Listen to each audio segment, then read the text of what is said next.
Hi, it's your dad. You'll be waking up soon. It's Christmas Eve morning in Helsingborg, and I've killed a person. That's not how fairy tales usually begin, I know, but I took a life. Does it make a difference if you know whose it was?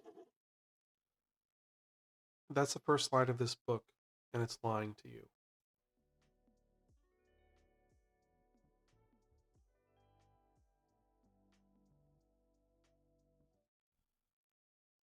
I'm Zan, konnichiwa, aloha, buongiorno, and what's up? And with that first line we talked about, let's dive into the sixth book in the Project 45 by 45 project. And I'm talking about The Deal of a Lifetime by Fredrik Backman.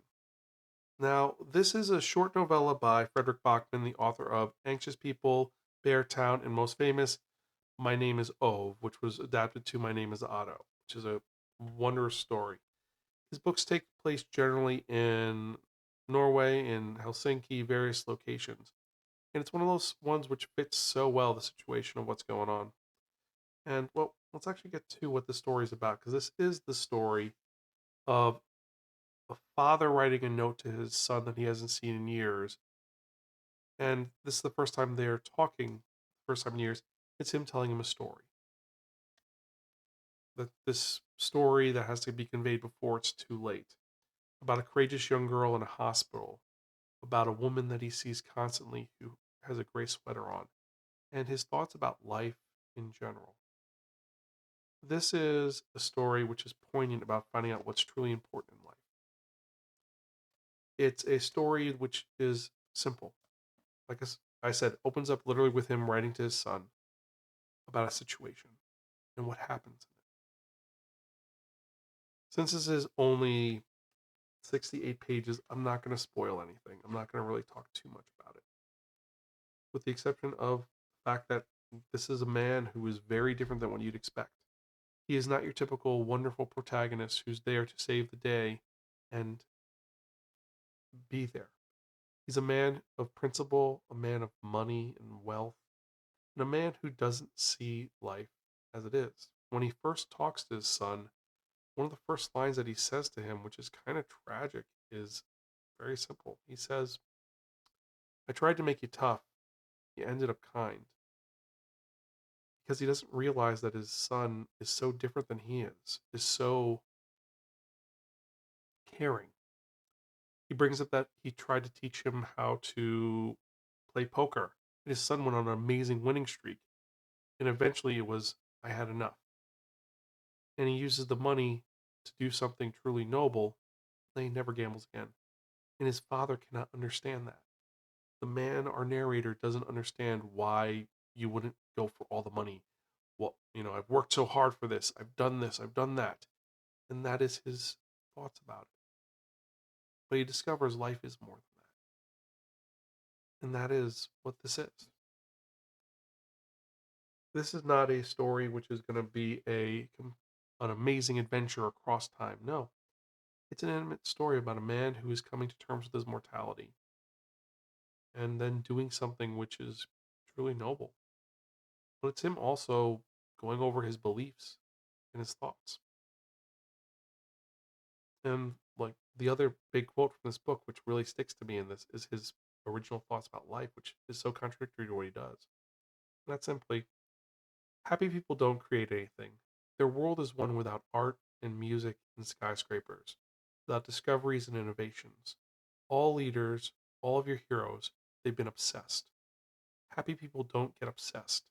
They don't devote their lives to curing illnesses or making plans go take off. The happy leave nothing behind. They live for the sake of living. They're only on earth as customers. And this is how this man views the world. And it's, in my opinion, it's kind of incorrect because happy people can innovate. Happy people can be obsessed with things. They can push further and move faster. They're more joyous in life, though. They appreciate the small moments. It's not just the grind of, I don't need to have my family. I don't need to talk to you because you're doing your own thing. I'm going to do what I can. It's the Monty Burns method versus the person the who works with people. I know I'm being kind of babbling because I want to talk so much about the actual story, but it is so short I can't. So, regardless, or this is a story which is poignant and something you should read. There's a film that was released last year by Stephen King, which is based on a novella called The Life of Chuck, which is a life affirming book, a movie, and apparently a life affirming novella. I may go and read it. But for right now, this is one of those life affirming books that's there for when you need it. And it's something which if you're in that part of your life when you're getting to realize mortality and things, it's exceptional. If you're not there yet, don't worry. You're not ready for it yet, but it is a book that you should read. It's a great story. And it's a father-son story. Because of the fact that there's not much else to it and it is so short, it does dock some points. This version, which is a single release, it's got great binding. It's got a new book smell. It's got color pages of some of the images of things going on, trains, a car accident, a pen purchased, necklace, a town. It's a really nice release. It's well done.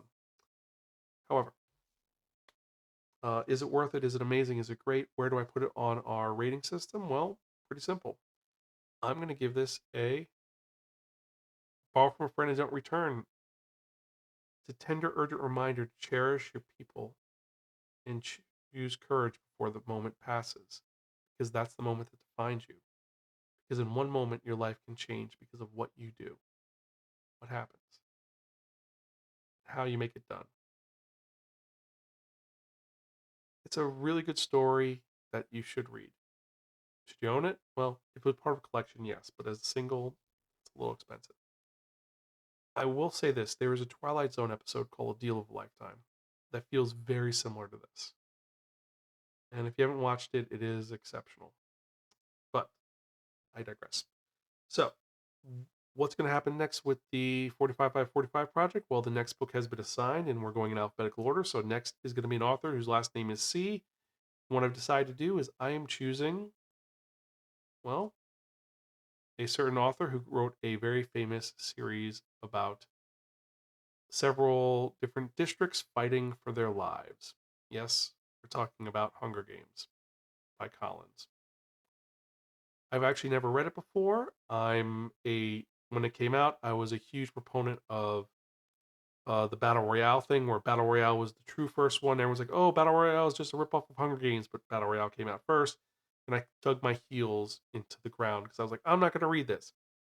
And I think it's time for me to finally read it because so many people have talked about how good it is. Greta's obsessed with it, so we're going to see.